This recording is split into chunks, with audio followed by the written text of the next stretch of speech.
안녕하세요, 청취자 여러분. 최근에 그 한 장관 후보자 논란 때문에요.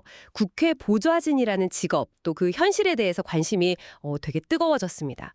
그래서 오늘 저희가 여러분께서 보내주신 자료들을 좀 깊이 보면서 이 화려해 보이는 국회 생활 이면에 있는 보좌진들의 세계, 그들의 진짜 역할과 고민이 뭔지 한번 파헤쳐 보려고 합니다. 네, 이게 자료들을 보면요. 국회 보좌진들이 법률이나 예산을 다룰 때, 정부 부처나 기업을 상대할 때는 상당한 영향력을 행사하거든요. 소위 말하는 갑의 위치에 설 때도 분명히 있죠. 근데 동시에 말이죠. 실제 임명권은 전적으로 국회의원이 쥐고 있어서 뭐랄까 고용이 극도로 불안정한 을이기도 한 겁니다. 이 자료들이 공통적으로 딱 짚어내는 게 바로 이 이중성이에요. 아, 그 이중성이라는 거 흥미로운데요. 자료를 보면 예를 들어 4급 보좌관이면 연봉이 거의 9천만 원 수준이라던데 조건 자체는 상당히 괜찮아 보이거든요. 그리고 뭐 입법 과정에 직접 참여하니까 공적인 역할을 한다는 자부심 이런 것도 클 것 같고요. 맞습니다. 그래서 예전에는 이걸 발판 삼아서 정치인이 되겠다 이런 분들이 많았다고 해요. 근데 이제 자료에 따르면 최근에는 좀 달라져서 아예 입법 전문가로 쭉 가거나 아니면 민간 기업으로 이직하는 걸 생각하는 경우도 늘고 있다는 거죠. 아, 그렇군요. 경력 경로가 좀 다양해지는 거네요. 네네. 근데 여기서 중요한 게 국회 안에 300개의 중소기업이 있다. 이런 표현이 자료에 나오거든요. 이게 핵심인데 그러니까 어떤 의원을 만나느냐에 따라 근무 환경이 정말 천차만별이라는 겁니다. 300개의 중소기업이요. 와, 그 표현이 확 와닿네요. 그렇죠.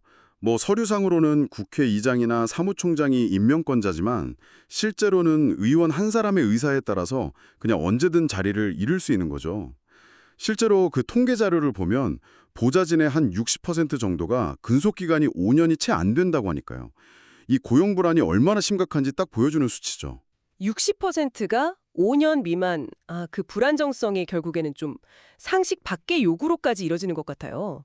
자료에 나온 사례들 보면 정말 예를 들어서 밤 10시 넘어서 지역구민 정보를 막 확인해서 새벽까지 보고해라 이런 지시도 있고 의원 배우자 생일 선물 사러 백화점 돌고 네, 그런 것도 있죠. 또 뭐 휴가 가는데 따라가서 바비큐를 굽거나 심지어 자녀 학원 등하원 시키는 일도 여전하다니 정말 네, 맞아요. 심지어 어떤 사례는 시장에서 사온 땅콩 1kg짜리를 퇴근 전에 다 까놓으라고 했다거나 땅콩이요 1kg을요? 네. 그리고 또 비행기 뜨기 7분 전에 공항에서 컵라면을 끓여와라 이런 정말 황당한 요구까지 있었다는 기록이 있습니다. 와, 이건 좀 믿기가 어려운데요? 그렇죠. 그래서 이런 부당한 경험들 때문에 보좌진들 사이에서는 암암리에 그 기피해야 할 블랙리스트 위원실 명단 같은 게 돌아다닌다고 이 자료들이 지적하고 있어요. 특히 인권이나 사회적 약자 보호 이런 걸 강조하는 특정 정당 소속 의원실에서 이런 문제가 터져 나왔을 때 그 내부의 실망감이 더 크다는 반응도 자료에 나타나고요. 아, 그럴 수 있겠네요. 기대가 컸던 만큼 실망도 더 크겠죠? 네. 그리고 문제가 이렇게 공론화가 돼도 그냥 사과했으니 된 거 아니냐 이런 식으로 대응하는 건 좀 부족하다 이런 비판적인 시각도 분명히 존재합니다. 정치권 내부에서도 비판이 나오더라고요.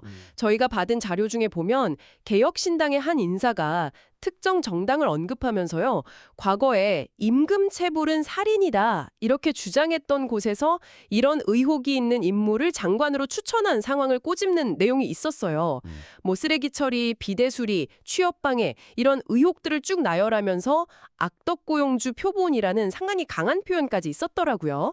물론 다시 한번 말씀드리지만 저희가 어떤 정치적 입장을 지지하는 건 절대 아니고요.